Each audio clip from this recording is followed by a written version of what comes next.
தமிழக விவசாயிகளின் பல்வேறு கோரிக்கையை நிறைவேற்ற நடவடிக்கை எடுப்பதாக முதலமைச்சர் பழனிசாமி உறுதியளித்ததால் போராட்டத்தை தற்காலிகமாக நிறுத்தி வைப்பதாக விவசாயிகள் சங்க தலைவர் ஐயாக்கண்ணு தெரிவித்துள்ளார். சென்னையில் நமது செய்தியாளரை சந்தித்த அவர் 2 மாதத்திற்குள் கோரிக்கைகள் நிறைவேற்றப்படவில்லை எனில் மீண்டும் போராட்டம் நடைபெறும் என கூறினார்.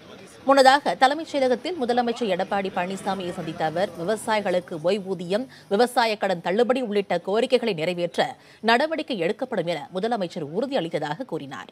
ஹைட்ரோ கார்பன் திட்டத்திற்கு தமிழக அரசு அனுமதி அளிக்காது என்றும் அத்திக்கடவு அவிநாசி திட்டத்திற்கு நிதி ஒதுக்கவும் முதலமைச்சர் பழனிசாமி உறுதியளித்ததாக ஐயாக்கண்ணு கூறினார். 60 வயது அடைந்த விவசாயிக்கு முன்னுரிமை அடிப்படையிலே ஓய்வூதியம் தருகிறேன் என்று சொல்கிறார். கடன் தள்ளுபடி முழுமையாக நகை ஏலத்தை தமிழகத்தில் நிறுத்துகிறேன், எந்த பேங்க்லையும் நடத்தணும் பண்றேன், அதற்கு நடவடிக்கை எடுக்கிறேன்னு சொல்லியிருக்காரு. அதனால எங்களுடைய போராட்டத்தை தற்காலிகமாக இந்த 2 மாதத்துக்கு ஒத்திவைக்கிறோம். எங்களுக்கு உரிய நீதி கிடைக்கவில்லை என்றால் திரும்பி போராடுவோம்.